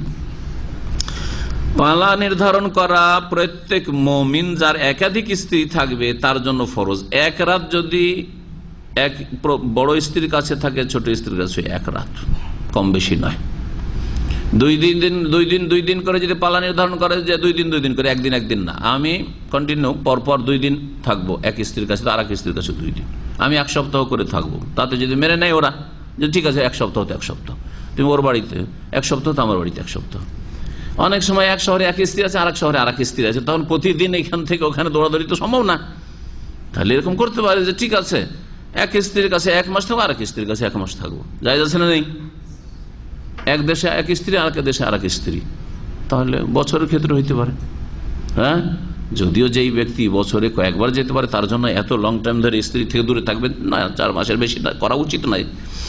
কিন্তু এরকম পরিস্থিতি হলে জায়েজ আছে যে আমার কাছে এত টাকা নেই যে বছরে 4 বার করে 3 বার করে আমি এর কাছে যাবো, ওর কাছে যাবো, যাতায়াত করবো, সুতরাং 6 মাসের কাছে 6 মাসের কাছে। এরকম অনেকে আরব দেশের মিশরে বিয়ে করে, আর বিয়ে করে মিশরে থেকে গেছে, ওই স্ত্রী হয়তো আসতেও চায় না বা সেও নিয়ে আসতে চায় না, ওখানে রেখে দিয়েছে, যাই মাঝে মাঝে বছরে কয়েকবার করে যাচ্ছে। এই ক্ষেত্রে ইনসাফ, সুবিচার করা ফরজ। নবী করিম সাল্লাল্লাহু আলাইহি ওয়াসাল্লামের ওপর ভাগ বন্টন করা, পালা নির্ধারণ ফরজ ছিল কিনা এই বিষয়ে দ্বিমত রয়েছে। একদল বলছেন না, তার ওপর ফরজ ছিল, আর এক দল বলছেন ওলামারা যে না, নবী সাল্লাল্লাহু আলাইহি ওয়াসাল্লামের উপর ফরজ ছিল না, যার দলিল সূরা আহজাবের আয়াত নম্বর 51। তার উপর কি ছিল না, পালা নির্ধারণ করা ফরজ ছিল না, তবে তিনি ফরজ না হইলেও মুস্তাহাব হইলেও তা করতেন। ফরজ না হইলেও সেটা ভালো পালা নির্ধারণ করা, সেজন্য নবী সাল্লাল্লাহু আলাইহি ওয়াসাল্লাম পালা নির্ধারণ করতেন একদিনের কাছে, এই 9 দিন হইলো, তারপর আবার ওই 1 নম্বর থেকে শুরু হইলো। এইভাবে পালা নির্ধারণ নবী করিম সাল্লাল্লাহু আলাইহি সাল্লামের ছিল। এমন নয় যে এটা যুবতী, এটা কুমারী আয়েশা কুমারী রাদিয়াল্লাহু আনহা, সেজন্য ওর কাছে 2 দিন 3 দিন থেকে যাই, আর ওদের কাছে একদিন না, এরকম করেন। একমাত্র শেষকালে সওদা রাদিয়াল্লাহু তাআলা আনহা যখন বুড়িয়ে গেছিলেন, সওদা রাদিয়াল্লাহু বয়স বেশি ছিল, ওই রকমের আর চাহিদা স্বামীর দিকে অত ছিল না। নবী সাল্লাল্লাহু আলাইহি ওয়াসাল্লামের অত চাহিদা, বয়স বেশি হইলে দুই দিক থেকে হাইট, ছেলে মেয়ে হওয়ার পরে তো ধীরে ধীরে একটু কমতে লাগে, তাই না? নবী সাল্লাল্লাহু আলাইহি ওয়াসাল্লাম সাউদা কাছে রিলিজ নিয়ে নিয়েছিলেন, তানাজুল আজকাল বুঝেন তো না, হ্যাঁ, যে তুমি তোমার পালাটা যদি ছেড়ে দাও তাহলে আয়েশাকে দিয়ে দেবো। যে ঠিক আছে ইয়া রাসূলুল্লাহ, আমার শুধু আপনি খোঁজ খবর নেবেন, আমাকে রাখেন, তালাক দেবেন, আমাকে রাখেন, আর আমি আমার পালার দিনটা আয়েশাকে দিয়ে দিলাম, যেহেতু সে কুমারী মানুষ, যুবতী মানুষ, ওকে দিয়ে দিলাম। তো সপ্তাহে তাহলে আয়েশা রাদিয়াল্লাহু তাআলা শেষ যুগে 2 দিন পেতেন, 2 দিন পেতেন। জি, ওই আয়েশা নিজের একদিন আর আরেকদিন সাউদা রাদিয়াল্লাহু তাআলা। বলছেন ভাষ্যকার যে স্ত্রীদের মাঝে 2 বা তার বেশি ততোধিক স্ত্রীর মাঝে ভাগ বন্টন করা, পালা নির্ধারণ করা ওয়াজিব ফরজ, ওয়াল মাইলু ইলা ইহদাহুন্না মুহাররাম, আর পালা নির্ধারণ করতে গিয়ে এক স্ত্রীর দিকে শুধু ঝুঁকে থাকা এটা হচ্ছে হারাম। এক স্ত্রীর দিকে ঝুঁকে থাকা খরচ খরচার ক্ষেত্রে, হ্যাঁ, রাত কাটানোর ক্ষেত্রে, সময় কাটানোর ক্ষেত্রে, সময় দেওয়ার ক্ষেত্রে যদি হয় তাহলে হারাম। কিন্তু অন্তরের মহব্বতের ক্ষেত্রে, ভালোবাসার ক্ষেত্রে যদি কম বেশি হয়ে যায়, যে স্ত্রীর সাথে একটু বেশি ভালোবাসা আর এই স্ত্রীর সাথে এর মতো নেই, ভালোবাসা আছে, স্ত্রী হিসাবে যত ভালোবাসা লাগে আছে, কিন্তু দুজনের সাথে সমান ভালোবাসা নেই, তাহলে কি এর ওপর আল্লাহ ধরবেন? প্রশ্ন আপনাদেরকে, ধরবেন না। কেন ধরবেন না? অন্তরের মালিক মানুষ নিজেও থাকে না। আপনি একজনের সাথে বন্ধুত্ব বজায় রাখতে চাইছেন, মনই মিলছে না ওর সাথে, হয়ে থাকে না, হয় না, চেষ্টা করেও হয় না, কিন্তু আর একজনের সাথে বলছেন না এর সাথে অত খাতির জমাবো না, তারপরে ওর দিকে মনটা যায়, হয় না, হয় না। তাহলে অন্তরের ভালোবাসার মালিক নিজে থাকে না। এই জন্য নবী করিম সাল্লাল্লাহু আলাইহি ওয়াসাল্লাম ওই হাদিস আছে, আল্লাহুম্মা হাযা কাসমি ফিমা ফিমা আমলিক, আল্লাহ এই যে ভাগ বন্টন পালা নির্ধারণ করলাম, এইটার আমি মালিক, এইটা আমি ভাগ করে দিলাম। ফালা তালুমনি ফিমা তামলিকু ওয়ালা আমলিকু, সুতরাং আমাকে তিরস্কার করিও না, ধরিও না কিয়ামতের দিন যেটার মালিক তুমি, আমি মালিক নই। কিসের? ভালোবাসার। আল্লাহ ভালোবাসার ক্ষেত্রে আয়েশার ভালোবাসা একটু বেশি, আর অন্যদের তুলনায়, এতে তুমি আমাকে ধরে নিও না, সেই দিন আমাকে তিরস্কার করিও না, ধিক্কার দিও না। ওয়াকাদ জাফি সুনানিল আরবা, 4টি সুনানের কিতাবে একটি হাদিস এসেছে আবু হুরায়রা রাদিয়াল্লাহু তাআলা আনহু থেকে বর্ণিত, আন্নান নবী সাল্লাল্লাহু আলাইহি ওয়াসাল্লাম বলেছেন, মান কানাত লাহু ইমরাআতানি, কারো যদি 2টো স্ত্রী থাকে, ইয়ামিলু লি ইহদাহুমা আলাল উখরা, একজনের দিকে আরেকজনের তুলনায় ঝুঁকে থাকে, ঝুঁকে থাকে। কোন দিক থেকে ঝুঁকে থাকা? বললাম সময়ের দিক দেওয়ার দিক থেকে, তারপরে খরচ খরচা ভরণ পোষণ দেওয়ার দিক থেকে। তো যা ইয়াউমাল কিয়ামাতে, কিয়ামতের দিন আসবে এমন ভাবে, ইয়াজুরু আহাদা সিদকাইহি সাকিতান আও মাইলান, কেমন ভাবে আসবে? এই হাদিসে বলা হয়েছে যে কিয়ামতের দিনে এমন অবস্থায় আসবে, বড় লাঞ্ছনাকর অবস্থায়, তার একটি, এটা একদিক, এটা একদিক, এটাকে কি বলে বাংলায়? এটা তো ঠোঁট, পুরোটা আর কোন নাম আছে? হ্যাঁ, থুতনি।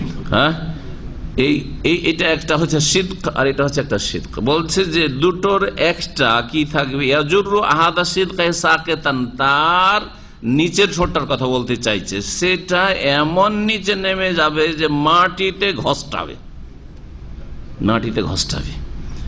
আও মাইলান, অথবা ঝুঁকে থাকবে, জি, এইরকম হবে। আর আরেকটি হাদিস রয়েছে, যা ইয়াউমাল কিয়ামাত ওয়াশিক্কুহু মাইলুন, কিয়ামতের দিনে আসবে হাসরের মাঠে এমন অবস্থায় যে তার একটা সাইড বাঁকা হয়ে, যেমন অনেকে প্রতিবন্ধীগুলো এরকম থাকে, হ্যাঁ ওই রকম হয়ে আসবে, আর সবাই দেখবে এরকম করছে।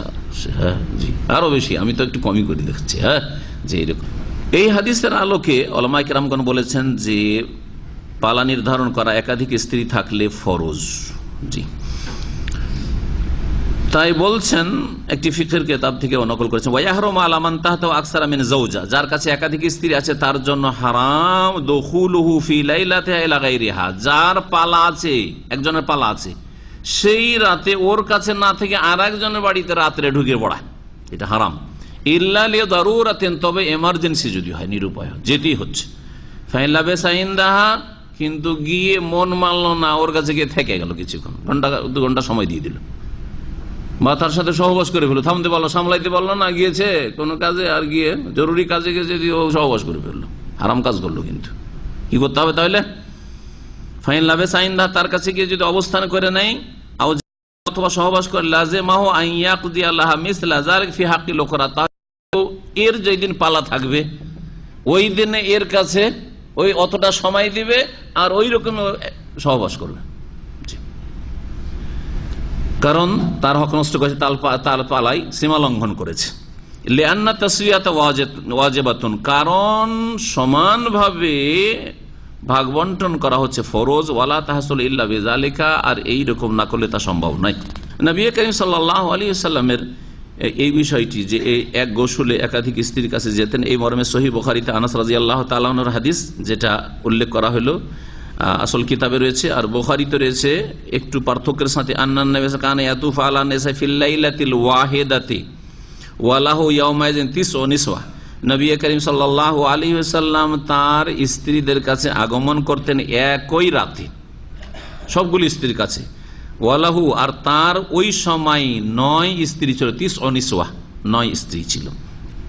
ওয়াজাফি সাহিহ বুখারী, সহিহ বুখারীতে রয়েছে আন্নাহু সাল্লাল্লাহু আলাইহি ওয়াসাল্লাম কানা লাহু কুওয়াতা 30 রাজুলান, নবী করিম সাল্লাল্লাহু আলাইহি ওয়াসাল্লাম এক রাতে 9 স্ত্রীর কাছে যেতেন। তাহলে তার শারীরিক ক্ষমতা কতটা ছিল, শারীরিক ক্ষমতা কতটা ছিল, এই বিষয়ে সহিহ বুখারীতে একটি হাদিস রয়েছে যে নবী করিম সাল্লাল্লাহু আলাইহি সাল্লামকে 30 জন পুরুষের সমান শারীরিক ক্ষমতা দেওয়া হয়েছে।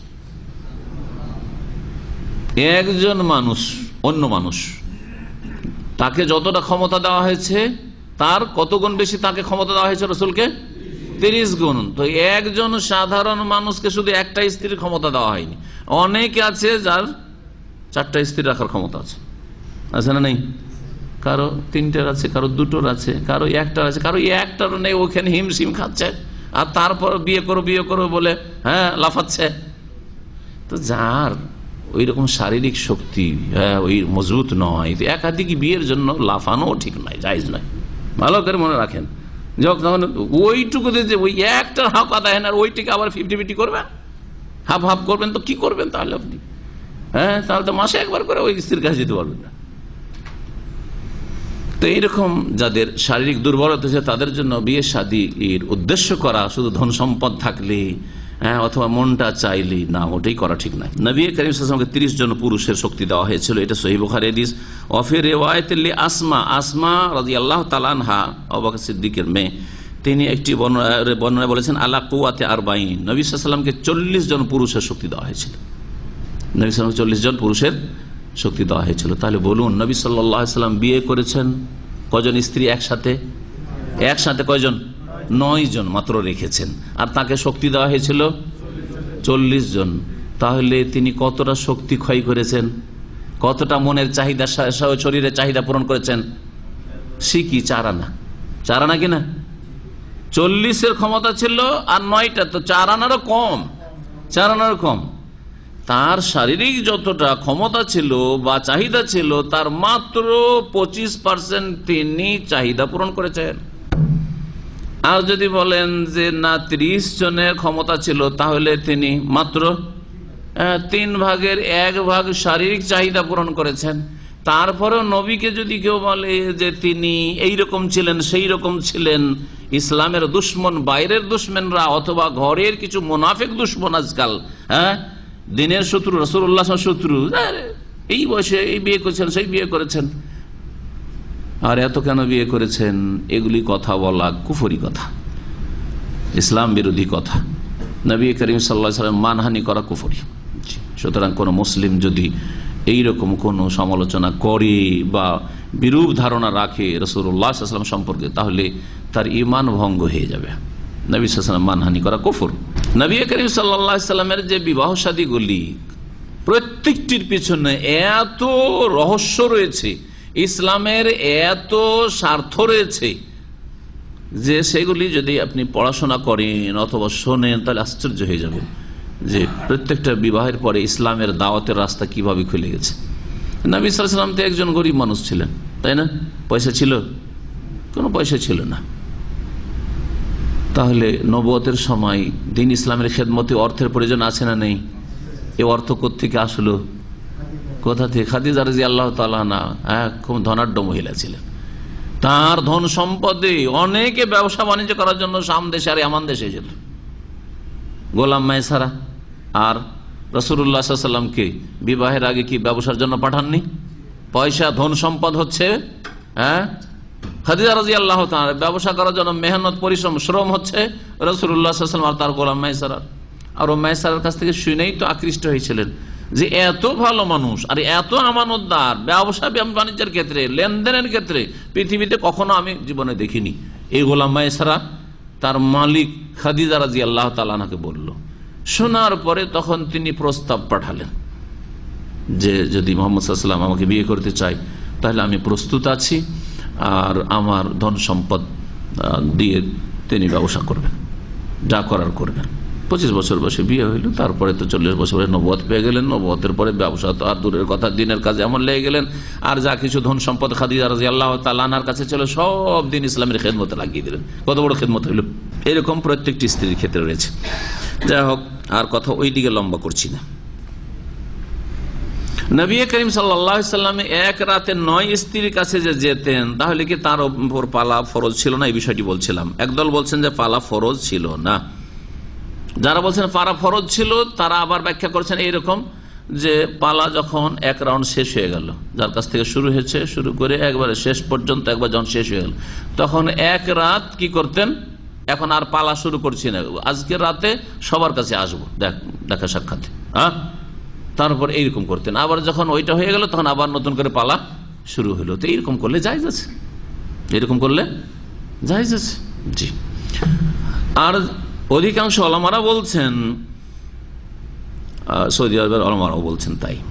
তার মধ্যে আগের ওলামাদের মধ্যে ইবনে তাইমিয়া রাহমাতুল্লাহ আলাইহি, আর তারপরে আপনার ইমাম সুয়ুতি, তার সৌদি আরবের শেখ বিন উসাইমিনের ওস্তাদ শেখ আব্দুর রহমান সাদি, এইরকম সমস্ত ওলামারা বলছেন যে নবী সাল্লাল্লাহু আলাইহি ওয়াসাল্লামের ওপর ভাগ বন্টন করা আসলে পালা নির্ধারণ করা ফরজই ছিল না, মুস্তাহাব ছিল। তিনি ইচ্ছা করলে করতেন, তারপরও তিনি করতেন। নবী করিম সাল্লাল্লাহু আলাইহি ওয়াসাল্লাম এক রাতে যে আসতেন বিবিধ ফাকাদ আজাবাল উলামা আন যালিক বিইদ্দাতি আজওয়া, বিভিন্ন এর জবাব বা ব্যাখ্যা করেছেন। তার মধ্যে সবচাইতে উত্তম ব্যাখ্যা হচ্ছে, আর যেটা অধিক সঠিক হচ্ছে, আন্নাহু আল কাসামু বাইনা যাওজাতিহি লাইসা ওয়াজিবান আলী, নবী সাল্লাল্লাহু আলাইহি ওয়াসাল্লামের উপর পালা নির্ধারণ করা বিবিদের মাঝে ফরজ ওয়াজিব ছিল না। সূরা আহজাবে আল্লাহ পাক ইরশাদ করেছেন, তুরজি মান তাশাউ মিনহুন্না, হে নবী তোমার স্ত্রী যে রয়েছে তাদের মাঝে যাকে চাইবে তুমি কি করবে, একটু দূরে রাখবে, মানে ওর কাছে যাবে না, পালা নির্ধারণ করবে না। ও তুই এলাইকা মান তাশাউ, আর তোমার কাছে আশ্রয় দেবে, কাছিয়ে নেবে, তুমি তার কাছে যাবে যাকে চাইবে। স্ত্রী তোমার যার কাছে চাইবে তুমি যাবে। ওমানিব তাগাইতা মিম্মান আজালতা ফালা জুনাহা আলাইক, আর যাকে তুমি মনে করেছো যে না এর কাছে আমি এখন আপাতত যাব না, যদি মনে করো যে তুমি তাকে আবার কাছে নেবে, তাও তোমার জন্য জায়েজ। আল্লাহ পাক এইরকম স্বাধীনতা নবী মুহাম্মদ রাসূলুল্লাহ সাল্লাল্লাহু আলাইহি ওয়াসাল্লামকে তার হাবিবকে দিয়েছিলেন। ওমানিব তাগাইতা, আর যাকে তুমি তলাশ করবে চাইবে, মিম্মান ওই সব স্ত্রীদের মধ্য থেকে, আজালতা যাকে বা যাদেরকে তুমি একটু সাইডে রেখেছো, দূরে রেখেছো, ফালা জুনাহা আলাইক, যদি দূরে রেখেছিলে আবার চাইছো, এটাও কোনো দোষের কথা নাই, তোমার উপর কোনো গুনাহ নেই। ইবনে সাদ বর্ণনা করেছেন মুহাম্মদ বিন কাব কুরাজি থেকে, রাসূলুল্লাহ সাল্লাল্লাহু আলাইহি সাল্লামের জন্য ভাগ বন্টন করার স্বাধীনতা ছিল, করতেও পারেন নাও করতে পারেন। ইয়াকসিমু বাইনাহুন্না কাইফা, যে এমন ভাবে ইচ্ছা তেমন করবেন। আর এটা উত্তম। আল্লাহ পাক বলছেন সূরা আহজাবের ওই আয়াতের শেষে, যালিকা আদনা আন তাকাররা আয়ুনহুন্না, তুমি স্ত্রীদের মাঝে যদি ভাগ বন্টন করো তাহলে ভালো, এতে তোমার স্ত্রীদের নয়ন শীতল হবে, মনে শান্তি আসবে যে সপ্তাহে বা 9 দিনে একবার অমুক দিন আমার পালা আছে জানা থাকলো। আর যদি পালা নির্ধারণ না থাকে তো জানি না যে আমার স্বামীর ওপর তো এটা ফরজ ওয়াজিব নাই, কখন যে আসে আমার ঘরে আর কখন যে আমার সাথে রাত কাটে জানাই নেই, ঠিক না, অনিশ্চিত। এই জন্য নবী করিম সাল্লাল্লাহু আলাইহি ওয়াসাল্লাম পালা নির্ধারণ করতেন। আল্লামা ইবনুল জাওজি রাহমাতুল্লাহ আলাইহি বলছেন, আল কাসমু গায়রু ওয়াজিবিন আলাইহি সাল্লাল্লাহু আলাইহি ওয়াসাল্লাম, নবী সাল্লাল্লাহু আলাইহি ওয়াসাল্লামের পালা নির্ধারণ করা ফরজ ছিল না, নবী সাল্লাল্লাহু আলাইহি ওয়াসাল্লাম পালা নির্ধারণ করা ফরজ ছিল না। আলা শেখ তাকিউদ্দিন ইবনে তাইমিয়া রাহমাতুল্লাহ বলছেন যে, অবিহা লাহু তারকুল কাসাম, তার জন্য ভাগ বন্টন না করাকে জায়েজ করা হয়েছিল। তিনি যদি পালা নির্ধারণ না করেন তা জায়েজ করা হয়েছিল। এই আয়াতের তাফসিরে ইবনে কাসির রহমতুল্লাহ তাই উল্লেখ করেছেন, বলছেন যে তুমি তার মধ্যে যাকে চাইবে এগিয়ে নেবে, অত আখির মানসেদ যাকে চাইবে দূরে সরাবে, অত জামে মানসেতে সে তা যাকে চাইবে যার সাথে চাইবে সহবাস করবে, অতাতরক মান সে তা যাকে চাইবে তুমি ছাড়বে ইত্যাদি। এইভাবে আব্দুল রহমান আব্বাস প্রখ্যাত তাবেঈ, মুজাহিদ, হাসান বসরি, কাতাদা, আবু রাজিন, আব্দুর রহমান জায়েদ প্রমুখ তারা এই তাফসীর করেছেন এই আয়াত। এই জন্য ফোকাহে শাফি ফকিহদের একদল বলছেন যে আন্নাহু লাম ইয়াকুনিল কাসামু ওয়াজিবান আলাইহি সাল্লাল্লাহু নবী সাল্লাল্লাহু আলাইহি সাল্লামের উপর ভাগ বন্টন ফরজ ছিল না। এই আয়াত তারা দলিলে পেশ করেছেন। জি, ইমাম সুয়ুতি বলছেন ইখতাসাল্লাহু বিইবাহাতি ইখতাসা সাল্লাল্লাহু আলাইহি সাল্লাম বিইবাহাতি আদামিল কাসম লিআজওয়াজিহি ফি আহাদিল ওয়াজহাইন ওয়া হুয়াল মুখতার ওয়া সাউল। আল্লাহ পাক রব্বুল আলামিন নবী সাল্লাল্লাহু আলাইহি সাল্লামকে খাস করেছেন কিসের সাথে, যে ভাগ বন্টন তার জন্য মুবাহ জায়েজ, করলেও করতে পারে না করলেও না। এখানেই আমাদের আলোচনা শেষ হচ্ছে। আল্লাহ পাক রব্বুল আলামিন যেন আমাদেরকে কোরআন এবং হাদিস জানার এবং সেই অনুযায়ী জীবনযাপনে তৌফিক দান করেন। আমাদের ভাইদেরকে তাদের স্ত্রীদের হক সুন্দরভাবে আদায় করার তৌফিক দান করেন, আর বোনদেরকে তাদের স্বামীদের হক যথাযথভাবে আদায় করার তৌফিক দান করেন। আল্লাহ পাক রব্বুল আলামিন আমাদের ভাই বোনদের মধ্যে আল্লাহ পাক রব্বুল ভালোবাসা, সম্প্রীতি আর যে শান্তি রয়েছে আল্লাহ পাক রব্বুল তা যেন কায়েম রাখেন। দুনিয়াতেও আল্লাহ পাক সুখে রাখেন, পারিবারিকভাবে সুখে রাখেন। আল্লাহ পাক রব্বুল আলামিন আখিরাতেও সুখের জীবন যেন দান করেন। এখানে আমাদের বিবাহ পর্ব শেষ হলো। আগামী সপ্তাহ থেকে ইনশাআল্লাহ বাবু সাদাক, মোহরানা সম্পর্কে আলোচনা শুরু হবে। মোহরানা কেমন হওয়া উচিত আর মোহরানার মাসাইল ইনশাআল্লাহ তাআলা আগামী সপ্তাহে আলোচনা। মহিলাদের কাছ থেকে প্রশ্ন এসেছে, ইসলামে রাজনীতি করা কি জায়েজ? রাজনীতি মানে দেশ চালানোর নীতি, বোঝা গেছে, রাষ্ট্রের নীতি। তো এই রাজনীতি তো শরীয়তে শুধু জায়েজ নয়, ফরজ, রাষ্ট্র চালাতে হবে। নবী সাল্লাল্লাহু আলাইহি ওয়াসাল্লামের ইন্তেকালের সাথে জানাজা হওয়ার আগেই খলিফা নির্বাচন করা হয়েছে, কিন্তু গণতন্ত্রের রাজনীতি করা জায়েজ নয়। আজকাল আমাদের দেশগুলিতে কোন রাজনীতি চলছে? গণতন্ত্রের রাজনীতি। সেই রাজনীতিতে অংশ নেওয়া পুরুষেরও জায়েজ নয় আর নারীরও জায়েজ নয়। ভালো করে রাখেন, কারণ গণতন্ত্র কোরআন এবং হাদিসের কথা, কোরআন হাদিস বিরোধী, বহু দিক থেকে বিরোধী, অনেকগুলি দিক থেকে বিরোধী। আর সেটা ইহুদিরা দিয়েছে, আব্রাহাম লিঙ্কন দিয়েছে হ্যাঁ মুসলিমদেরকে গিফট, যে তোমাদের দেশে আমাদের মতবাদদের বাস্তবায়ন করো, কোরআন হাদিস ছেড়ে দি, ইসলাম ছেড়ে দি। সুতরাং রাজনীতি বলতে যে প্রশ্নকারী প্রশ্ন করেছেন ভাবছেন যে আমাদের এই রাজনীতি করতে হবে, গণতান্ত্রিক রাজনীতি। না, এই রাজনীতি করা জায়েজ নাই। জামাত ইসলামের রাজনীতি সম্পর্কে জানতে, জামাত ইসলামের রাজনীতি গণতান্ত্রিক রাজনীতি, যেন গণতন্ত্র হারাম। সেটা যদি অন্য দলের জন্য হারাম হয় তো জামাত ইসলামের জন্য হারাম, আমার জন্য হারাম। আমাদের জন্য যদি হারাম হয় তো তাদের জন্য হারাম। গণতন্ত্রের রাজনীতি করা জায়েজ নয়। তাতে কোন রকমের সহযোগিতা করা, এয়ানত করা, চাঁদা দেওয়া জায়েজ। সালাতের ওয়াক্ত হবার আধা ঘন্টা বা 1 ঘন্টা পর আজান দেয়া সম্পর্কে জানতে চাই। মানে সালাতের ওয়াক্ত শুরু হয়ে গেছে কিন্তু আজান দেওয়া হয়নি, 1 ঘন্টা বা আধা ঘন্টা পরে আজান দিচ্ছে। এইরকম আজান যেখানে সৌদি আরব যদি হয় তাহলে জায়েজ নয়, কারণ এখানে নিষেধ আছে। এখানে নামাজের ওয়াক্ত হওয়ার সাথে সাথে আজান দিতে হবে। যারা মসজিদের সাথে সম্পর্কিত, মসজিদে থাকেন, কোনোদিন যদি ঘুম না ভাঙে 15 মিনিট 20 মিনিট আগে যদি আজান দেন তাহলে আওকাফ থেকে আপনাকে পকড়া হবে যে এরকম কাজ কেন করলে। এই জন্য মাইক বন্ধ করে আজান দেয়, আর না হলে আজানই দেয় না। ঠিক আছে এটা, কারণ এইটি হবে কি মানুষ বিব্রত হবে, তাহলে কি আগের আজানটা ভুল ছিল নাকি? হ্যাঁ, বিব্রত হবে না? হবে না। সবার কাছে আর ঘড়ি নেই, আর আজকে নাই ঘড়ি আছে, এক যুগের না ছিল না। সুতরাং এইরকম সৌদি আরবের আইন যে একসাথে আজানগুলি হইতে হবে, 2-4-5 মিনিটের মধ্যে আজান দিতে হবে। জি, 10 মিনিট 15 মিনিট পর পর আজান হচ্ছে, এরকম এখানে বৈধ নাই। নামাজ হওয়ার ক্ষেত্রে লেট হইতে পারে, কোনো জায়গায় 15 মিনিটে আজান নামাজ হয়ে গেল, কোনো জায়গায় কামত হয়ে গেল, কোনো জায়গায় 20 মিনিটে, কোনো জায়গায় 25 মিনিট, আধা ঘন্টা 40 মিনিটও হচ্ছে।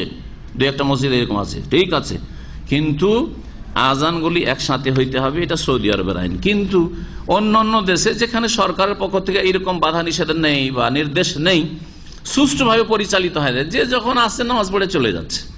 ওই ক্ষেত্রে যখন মসজিদে প্রথম মুসল্লি আসবে আজান দেবে, প্রথম মুসল্লি যখন আসবে আর ওয়াক্ত আছে, ওয়াক্ত পার হয়নি, আজান দিবে, তারপর নামাজ পড়বে। বোঝা গেছে? আধা ঘন্টা পরে হোক আর 1 ঘন্টা পরে হোক। জোহরের আজানের আউয়াল ওয়াক্ত হচ্ছে ধরেন 12টায়, ধরে নেন উদাহরণস্বরূপ 12টায় আজান হওয়াটা সবচাইতে ভালো। যদি মসজিদে আজান দেওয়ার কোনো বান্দাই আসেনি, বাংলাদেশে ভারতে এইরকমই হয়, 12:30 একটার সময় প্রথম মুসল্লি এসছে, জানে যে আজান হয়নি আজকে, তাহলে একটার সময় আজান দিক, কোনো দোষের কথা নেই।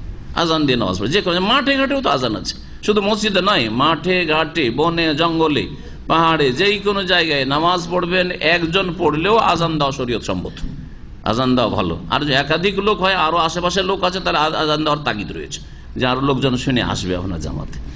জি হ্যাঁ, দাঁতকে হেফাজতের জন্য ক্যাপ লাগানো যায় যাচ্ছে, এটা হচ্ছে চিকিৎসা। আর যেটা এখানে লানতের বিষয় উল্লেখ করা হলে সেটা হচ্ছে সৌন্দর্য বাড়ানোর জন্য, আল্লাহর সৃষ্টির পরিবর্তন নিয়ে আসা। ক্লিপ লাগানো দাঁত সোজা করার জন্য, দেখতে খারাপ লাগছে, বিশেষ করে মহিলাদের দেখতে খারাপ লাগার কারণে হয়তো বিবাহ করতে কেউ আসছে না, ওই দাঁত দেখেই ভেঙে যাচ্ছে, তো যাই যাচ্ছে। এত বাড়াবাড়ি না হয়, যেমন আজকাল পয়সা হয়েছে সেই জন্য ও দাঁতের পিছনে লেগে আছে, দাঁতের পিছনে, দাঁতের সেবা যত্নে, রুহের সেবা নেই, বোঝা গেছে। ইসলামের কোনো কাজ নেই, ফরজ ওয়াজিব নাই, ও দাঁতের সেবাতে লেগে আছে, নিয়মিত প্রতি সপ্তাহে দাঁতের ডাক্তারের কাছে যাচ্ছে। প্রশ্ন করছেন ভাই যে একাধিক স্ত্রী যদি কারো থাকে, তো একটি রাতে একাধিক স্ত্রীর কাছে যেতে পারবেন, এক রাতে একাধিক স্ত্রীর কাছে যেতে পারবেন, পালা নির্ধারণ আছে, তার মধ্যে বলে দিলেন যে দেখো এই রাতে আর পালা কারো থাকলো না, 2 জনের কাছে যাবো, বা 3 জন 4 জন আছো, তোমরা 4 জনের কাছে যাবো, যাই যাচ্ছে। এটা তো ওদের ব্যাখ্যা, নবী সাল্লাল্লাহু আলাইহি ওয়াসাল্লাম সম্পর্কে যারা বলছেন নবী সাল্লাল্লাহু আলাইহি ওয়াসাল্লামের উপর পালা নির্ধারণ করা অজেব ফরজ ছিল, তারা বলছেন এই কথা যে রাউন্ড দেওয়ার পরে একটা দিন ওইরকম জানিয়ে দিতেন যে আজকে রাতে কারো পালা থাকলো না, সকলের বাড়িতে আসবো, বোঝা গেছে এটা। কিন্তু যারা বলছেন যে নবী সাল্লাল্লাহু আলাইহি ওয়াসাল্লামের উপর আসলে পালা নির্ধারণই ফরজ ছিল না, তাহলে নবী করিম সাল্লাল্লাহু আলাইহি ওয়াসাল্লাম কখনো অন্য স্ত্রীর কাছে গেলেন, কখনো আর কারোর কাছে গেলেন, কিন্তু এমনিতে তিনি মুস্তাহাব আমল এই কাজটি করতেন যে পালা নির্ধারণটা তিনি সাধারণত করতেন। এমনকি বাইরে যখন সফরে যেতেন, জিহাদের সফরে অথবা হজ উমরা সফরে, তখন তিনি হাদিস আসছে, সামনে আসবে, যে তিনি কি করতেন, লটারি করতেন, কোরা করতেন, কোরা লটারি করে যার নাম উঠতো তাকে নিয়ে যেতেন। জি, আসবে এই সব মশলা মাসায়, যারা বিদেশে থাকেন, 2টা স্ত্রী থাকে, তো কোনটাকে নিয়ে আসবেন, ছোটটাকে না বড়টাকে, তো এই সব মশলা ইনশাআল্লাহ। সাল্লাল্লাহু আলাইহি ওয়া সাল্লাম মুহাম্মদ ওয়া আলা আলিহি ওয়া সাল্লাম।